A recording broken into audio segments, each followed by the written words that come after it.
আচ্ছা, সাইকেল নিয়ে কিন্তু মোটামুটি আজ জলেশ্বর মন্দিরে চলেছি। দেখো, মন মানসিক অবস্থা একদমই ভালো নেই। আর অনেকে বলছিল তুই পারবি না পারবি না। ঠিক আছে, আজ হয়তো আমি মন্দির শ্মশান ঘুরছি। আর এই সাইকেল, আমার এই ভাঙা সাইকেল নিয়ে আমি কেদারনাথ গিয়েও দেখো। অনেকে যারা বলছিল না যে তুই পারবি না, তো ভাই তাদের চোখে চোখ রেখে আমি কিছু কথা বলবো। ঠিক আছে, অনেক কিছুই বলবো। যদি তোর ডাক শুনে কেউ না আসে, তবে একলা চলো রে। আর এই একলা স্লোগানটা আমি করে রাখি।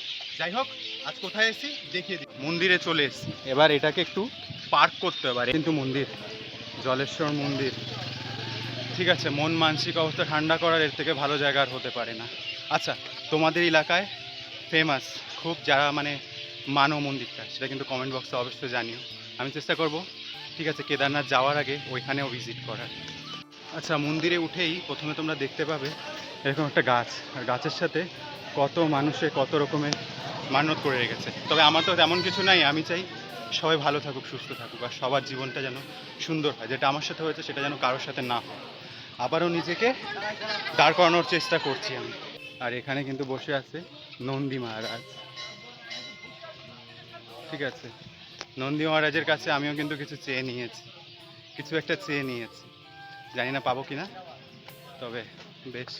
আর এইভাবে কিন্তু চলছে আমার মন্দির দর্শন, শ্মশান দর্শন, যেটা আমি করছি 7 তারিখ পর্যন্ত।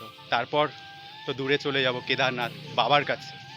ভাই, বেঁচে থাকলে অনেক জায়গায় যাব, আর নিজের জন্য বাঁচবো, কারোর জন্য না। কে কি বললো, কে কি দেখলো, আমার কিছু যায় আসে না। আচ্ছা, অনেকক্ষণ হয়ে গেছে এসছিলাম একা একা, এবার চলে যেতে হবে, যেহেতু আমি সাইকেল নিয়ে এসেছি। সব কাজ বাজ সেরে এসেছিলাম, রাতে আবার একটু কাজ আছে, সেটা কমপ্লিট করব। তারপর অনেক পয়সার দরকার এখন আমার, সেজন্য কাজ বন্ধ করা যাবে না। যাই হোক, সবাই ভালো থেকো, সুস্থ থেকো। রাধে রাধে।